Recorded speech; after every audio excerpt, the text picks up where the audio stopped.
जोरदार टाळ्यांनी स्वागत करूया आदरणीय राजसाहेब ठाकरे यांचं.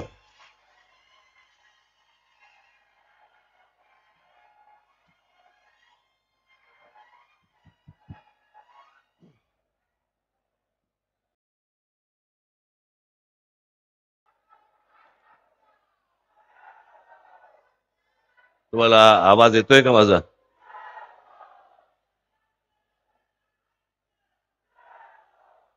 माझा आवाज येतोय सगळ्यांना?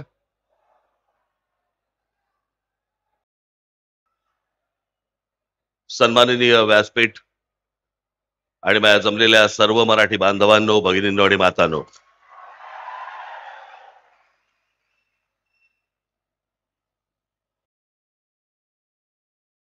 गेले 2 दिवस जरा थोडीशी तब्येत नरम आहे.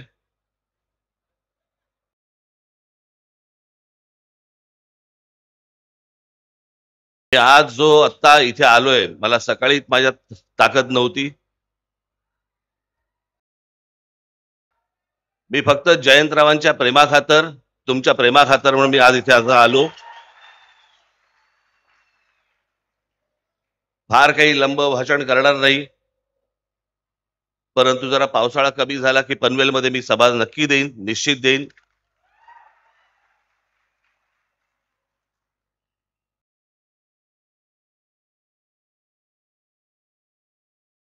कारण काय झालंय ते हल्ली डॉक्टर सांगत नाहीत. पूर्वीचे आजार कसे आपले ताठ मानेने नाव घेऊन समोर यायचे, हल्लीचे येतच नाहीत. हल्लीचे आजार आणि सध्याचं महाराष्ट्राचं राजकारण फारसं काही वेगळं नाहीये. हा या पक्षातून त्या पक्षात गेला, तो त्या पक्षातून त्या पक्षात गेला, मग आपण म्हणतो काय झालं, व्हायरल होता.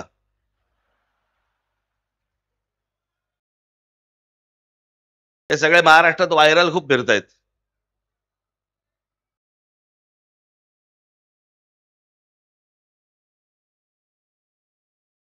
स्वातंत्र्य मिळायच्या अगोदर जवळपास 12 दिवस 13 दिवस अगोदर ज्या पक्षाची स्थापना झाली तो शेतकरी कामगार पक्ष.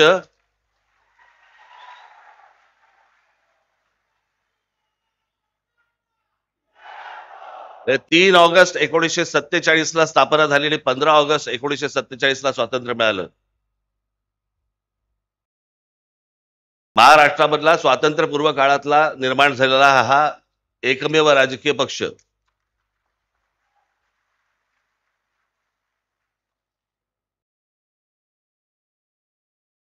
इतक्या वर्षानंतर देखील हे सगळं टिकून आहे, हे खरंच आश्चर्य आहे.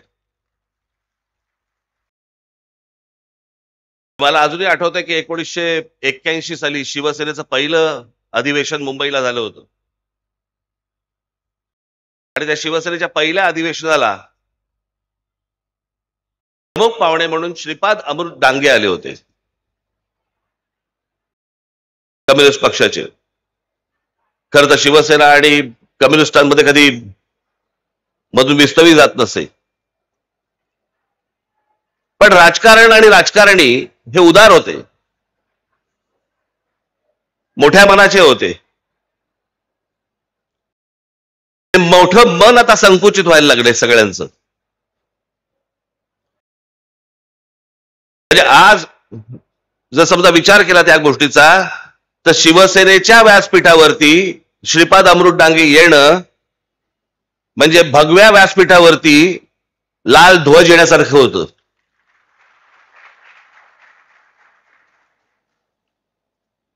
आणि आज लाल ध्वजाच्या व्यासपीठावरती 2 भगवे ध्वज हे त्या व्यासपीठावरती आलेले आहेत.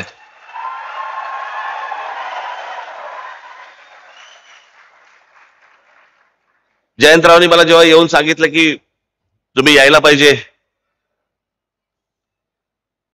आणि ते बाकी काय नाही, फक्त मराठीवर बोला.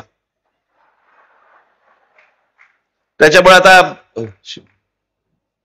बाकी मला खरं तर शेका पक्षावरती खूप बोलायचं होतं, पण जयंतराव बोले नका बोलू जा म्हणून, त्याच्या मला काय बोलता नाही येणार आता. इथे मगाशी कोणीतरी उल्लेख केला की मी शेतकरी कामगार पक्षाच्या व्यासपीठावरती मी पहिल्यांदा येतोय. नाही, दुसऱ्यांदा येतोय.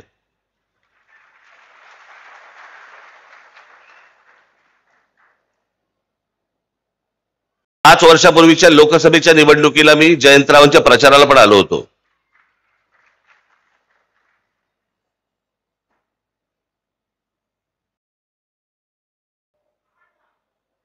राजकीय पक्ष असतात, निवडणुका होतात, निवडणुका लढवल्या जातात, सगळ्या गोष्टी असतात. पण आजचा प्रमुख जो महाराष्ट्रामधला मुद्दा आहे आणि खास करून तो रायगड जिल्ह्याचा जो मुद्दा आहे, तो मला असं वाटतं तुम्ही सर्वांनी समजून घेणं गरजेचं आहे, पक्षाचा विचार न करता.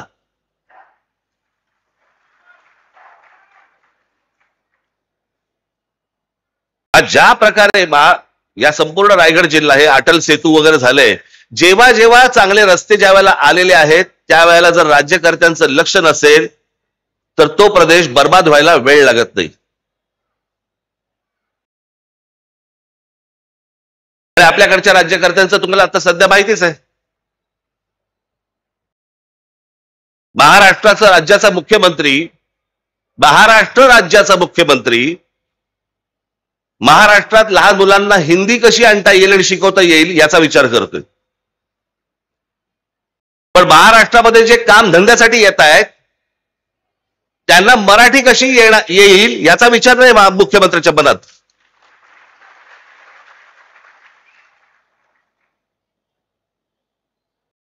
महाराष्ट्रामधला मराठी माणूस, महाराष्ट्रामधला भूमिपुत्र याचा विचारच नाही.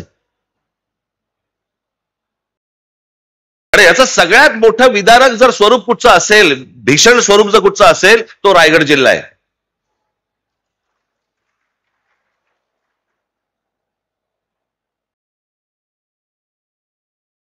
आज या रायगड जिल्ह्यामधल्या अनेक शेतकऱ्यांच्या जमिनी चालल्या आहेत. कुठे चालल्या आहेत, काय चालल्या आहेत? जमिनीचे व्यवहार करणारे पण आपलेच, कुंपणच शेत खात आहे.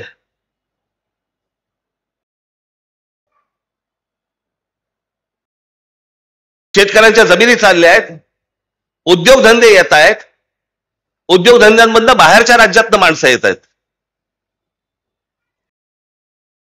मी आज ज्या व्यासपीठावरती आलेलो आहे त्या पक्षाचं नाव आहे शेतकरी कामगार पक्ष. म्हणजे एका बाजूला शेतकरीही बर्बाद होतोय आणि दुसऱ्या बाजूला उद्योग जे येत आहेत त्याच्यामध्ये मराठी कामगार भरती होत नाहीये, बाहेरच्या राज्यातले लोक होत आहेत. शेतकरी कामगार पक्ष मग काय उपयोग? या रायगड जिल्ह्याची जबाबदारी जयंतराव तुम्ही हातामध्ये घेतली पाहिजेत आणि जो शेतकरी आहे तो बर्बाद होणार नाही. या रायगड जिल्ह्यामधली मराठी तरुण तरुणी या उद्योगधंद्यामध्ये कामाला लागली पाहिजेत. याच्यासाठी मला असं वाटतं सर्व पक्षांनी काम करणं गरजेचं आहे. बाकीची राज्य बघा तुम्ही. मी या हिंदीच्या प्रश्नावरती पण बोललो होतो. मी तेव्हा माझ्याकडे आले होते ना जेव्हा ते शिक्षण मंत्री भुसे, त्यालाही मी म्हटलं होतं, मी म्हटलं गुजरातमध्ये आहे का हो? या देशाचे पंतप्रधान आणि या देशाचे गृहमंत्री हे दोघेही गुजरातचे आहेत. अमित शहा एका त्यांच्या इंटरव्ह्यू मध्ये बोलले होते, त्यांना प्रश्न विचारला भाषावादावरती, तर ते बोले पहिल्यांदा तुम्हाला सांगतो म्हणे मी काही स्वतः हिंदी भाषिक नाही, मी गुजराती आहे. देशाचा गृहमंत्री स्वतः ठणकावून सांगतो की नाही मी हिंदी भाषिक नाही, मी गुजराती आहे.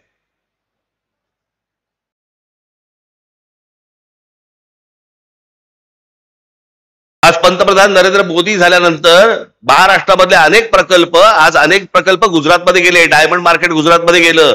प्रत्येक माणसाला आपल्या राज्याबद्दल प्रेम असतं. आम्ही बोललो की संकुचित कसे होतो?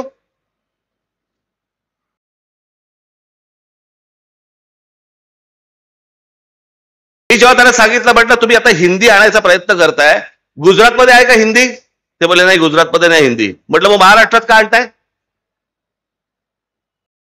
यांचं काय राजकारण चाललंय ना, मला असं वाटतं आपण ही गोष्ट नीट समजून घेणं गरजेचं आहे. राजकीय पक्ष निवडणुका येत राहतील, जात राहतील, सगळं होत राहील. मी मागे माझ्या भाषणात म्हणालो होतो ना, एकदा तुमची भाषा संपली आणि तुमची एकदा जमीन गेली, जगाच्या पाठीवर तुम्हाला कसलंही स्थान नाही, कसलंही स्थान नाही. मी आता मुद्दा म्हणून तुम्हाला आता गुजरात मधली जागेची परिस्थिती म्हणजे शेती जमीन बघा, शेतीची जमीन गुजरात मधली काय परिस्थिती आहे? Gujarat tenancy and agriculture land act या कायद्यानुसार गुजरातमध्ये जे गुजरातचे रहिवासी नाहीत किंवा अनिवासी भारतीयांना शेत जमीन विकत घेता येत नाही. म्हणजे उद्या जर समजा तुम्ही महाराष्ट्रामधनं जर समजा गुजरातला गेलात, तुम्हाला शेत जमीन विकत घेता येणार नाही. हे भारतामध्ये चालू आहे. हे आपल्या देशातच चालू आहे. ज्या राज्याचे पंतप्रधान आणि गृहमंत्री हे दोन्ही एका ज्या गुजरात राज्याचे आहेत, त्यांच्या राज्यामधली शेत जमीन या देशातला कोणीही नागरिक जाऊन विकत घेऊ शकत नाही.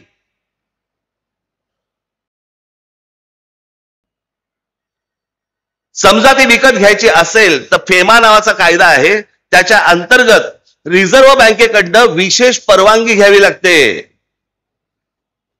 प्रत्येक जण आपल्या राज्याचा विचार करत असतो, प्रत्येक जण आपल्या राज्यातल्या माणसांचा विचार करत असतो. आम्ही का नाही करायचा?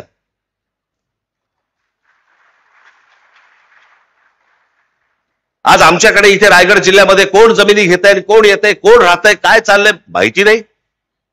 ठाणे जिल्ह्यामध्ये आमच्या कोण येतंय, कोण राहतंय, कोण जमिनी विकत घेते माहिती नाही.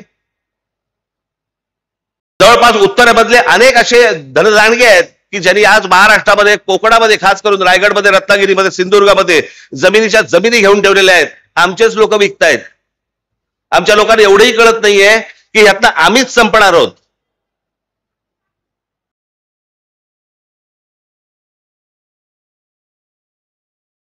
आजी तुम्हाला सगळ्यांना विनंती आहे,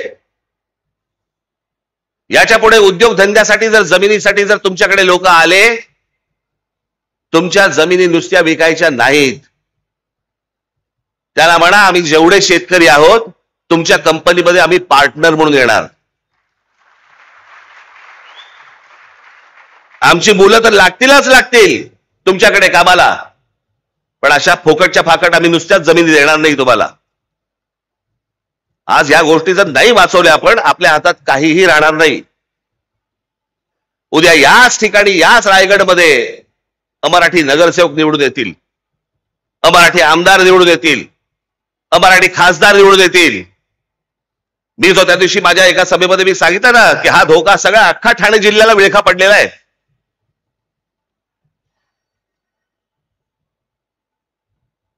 आज इथे विमानतळ येत आहे, इथे अगोदर एक पोर्ट आहे. कोण माणसं येत आहेत, कोण नाही येत आहेत. मला असं वाटतं आपण सगळ्या पक्षांनी विचार केला पाहिजे की या येणाऱ्या नवीन विमानतळावरती सर्वाधिक जवळपास 100% ही मराठी मुलं आणि मराठी मुली कामाला लागल्या पाहिजेत तिकडे.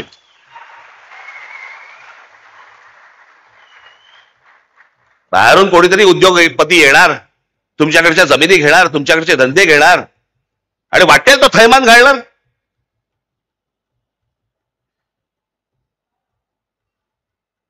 आता तुम्हाला म्हणे तुम्ही ह्या सगळ्या जमिनी आणि याच्यावरती म्हणे कायदा आणला राज्य सरकारने.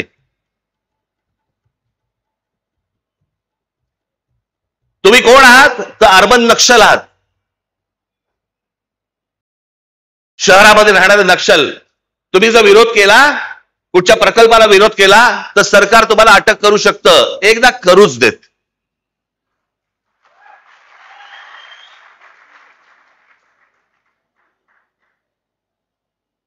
या महाराष्ट्रामध्ये मराठी माणसाच्या थडग्यावरती उद्योग नाही उभे राहणार.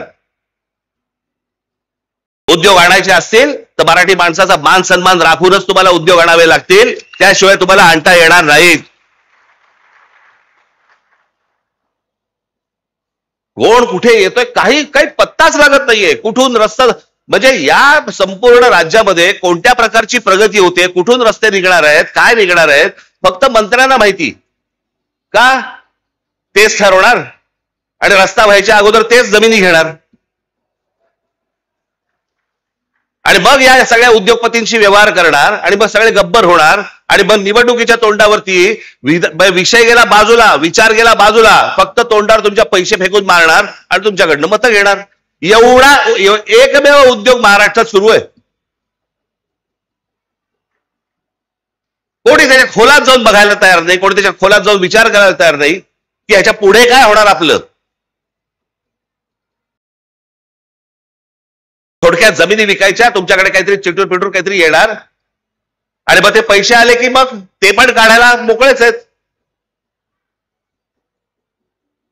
सर्वाधिक डान्स बार हे रायगड जिल्ह्यामध्ये बंद झाले होते ना हो. मग अनधिकृतरित्या एवढे डान्स बार हे सगळे रायगड जिल्ह्यामध्ये, तेही कोणाचे? तेही मराठी लोकांचे. म्हणजे इथून पिळला गेलात की डान्स बारच्या दादी लावून तिकडून पिळून घ्यायचं. अवा रायगड जिल्हा आहे ना हो, आमच्या शिवछत्रपतींची राजधानी आहे ना इथे. कल्याणच्या सुभेदाराची खडा नारळाने ओटी भरून परत पाठवणी करणारा आमचा राजा, त्याची राजधानी इथे असताना त्या रायगडमध्ये डान्सबार सुरू आहेत. तुम्हाला पूर्ण भरकटवून टाकायचं. तुमचं मूळ विषयांकडे लक्षच नाही गेलं पाहिजे. वेगळेच विषय आणायचे. आता कालच माझ्याकडे कोणीतरी आणलं की आता काहीतरी महाराष्ट्र राज्य स्वतः गुजराती साहित्य संमेलन भरवतोय म्हणे. भरवू देत. व्यापाराच्या चोपड्यांमधनं पुस्तकाच्या चोपड्यांमध्ये लक्ष गेलं तर जास्ती बरं. पण हे काय चालू आहे? हे नुसतं गुजराती माणसाबद्दलचं प्रेम नाहीये. मराठी माणसाची आणि गुजराती माणसाची लागावी, इथे भांडणं व्हावी, त्यात आपण मतं कशी काढू शकतो, काय काय करता येईल, याच्यासाठीचे उद्योग आहेत. दुसरं काही नाहीये. त्याला वाटलं होतं की लगेच राज ठाकरे आणि बाकी सगळे संजय राऊत आम्ही सगळेजण रिॲक्ट होऊ त्याच्यावरती. होणार नाही. आम्हाला जे पाहिजे तेच आम्ही करू. तुम्हाला जे पाहिजे ते आम्ही करणार नाही. बिलकुल करणार नाही. ज्या वेळेला समजेल की तुमच्या कृतीत महाराष्ट्राला नख लागतंय, त्यावेळेला अंगावरतीच येऊ.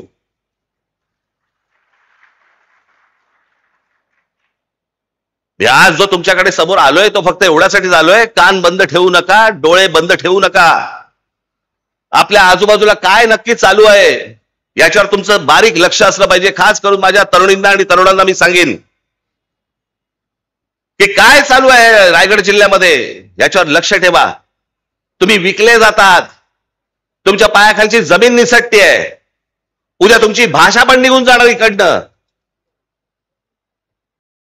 आणि मग नंतर कालांतराने, मी नेहमीच सांगत होतो, कालांतराने पश्चातापाचा हात फक्त कपाळावरती मारत बसावा लागेल तुम्हाला. दुसरं तुमच्या हातामध्ये काही राहणार नाही. पैसे कमवले पाहिजे. पैसे प्रत्येकाने कमवले पाहिजेत. तुमच्या प्रत्येकाकडे पैसे आले पाहिजेत. तुमची कुटुंब उभी राहिली पाहिजेत. सगळ्या गोष्टी उभ्या राहिल्या आहेत. महाराष्ट्र विकून नाही.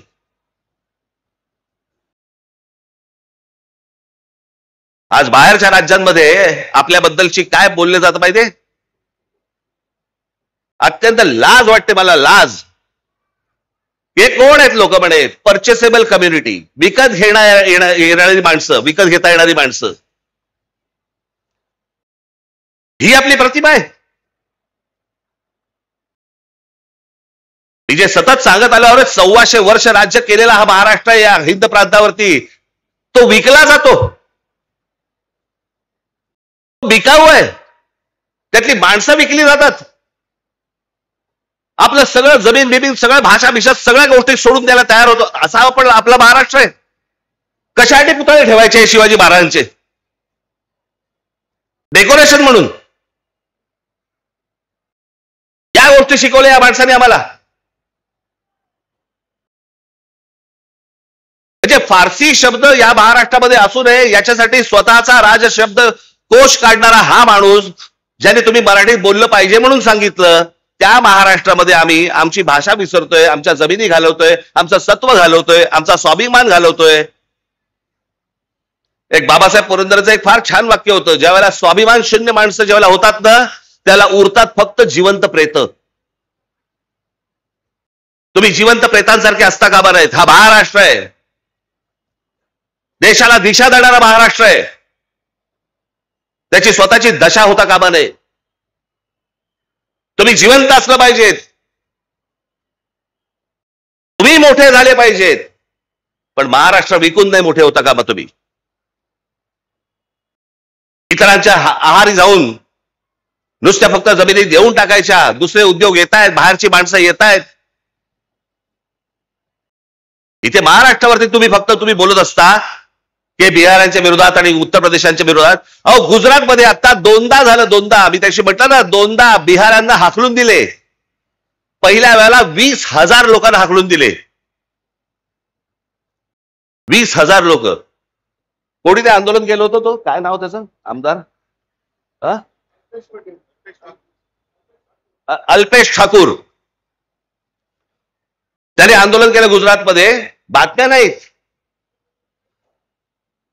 बिहारी लोकांना हाकलून दिले, जवळपास 20,000 लोकांना हाकलून दिले. त्या अल्पेश ठाकूरला नंतर भारतीय जनता पक्षामध्ये घेतलं गेलं आणि त्याच्यानंतर त्या अल्पेश ठाकूरला गुजरातमध्ये त्याला आमदार केलं गेलं. म्हणजे 20,000 बिहारांना हाकलून देणाऱ्या माणसाला गुजरातमध्ये जर समजा सत्कार होतो, जेव्हा राज ठाकरे बोलतो तो संकुचित देशद्रोही कसा असतो? आत्ता पण परत बिहारांना हाकलून दिले. म्हणजे आपापली राज्य कशी व्यवस्थित ठेवतात बघा, आणि आमच्या राज्यामध्येच फक्त हे गोंधळ घालायला येत आहेत की तुम्ही हिंदी शिकली पाहिजे, बाहेरच्या राज्यातल्या लोकांना घेतलं पाहिजे. या सगळ्या गोष्टी आत्ता सुरू आहेत. माझी तुम्हाला सगळ्यांना विनंती आहे, मी ज्याला इथे सभा घेईन त्याला मी बाकीच्या इतर सगळ्या गोष्टी बोलीनच, परंतु आजच्या या जयंतरावांच्या आमंत्रणाच्या निमित्ताने, तुमच्या पक्षाच्या वर्धापन दिनाच्या निमित्ताने मला तुमच्यासमोर येता आलं. 2 शब्द तुमच्यासमोर मला बोलता आले. माझी तुम्हाला सगळ्यांना विनंती, हात जोडून विनंती आहे की जागे राहा, कान उघडे ठेवा, डोळे उघडे ठेवा, सतर्क राहा. आपला महाराष्ट्र विकला जाऊ देऊ नका, एवढीच फक्त विनंती करतो आणि आपल्या सर्वांची मी रजा घेतो. धन्यवाद. जय हिंद, जय महाराष्ट्र. धन्यवाद राजसाहेब. आपण आपल्या मनोगतातून मराठी मनाला साथ घातली त्याबद्दल मी आपला मनःपूर्वक आभारी आहे. राजसाहेबांना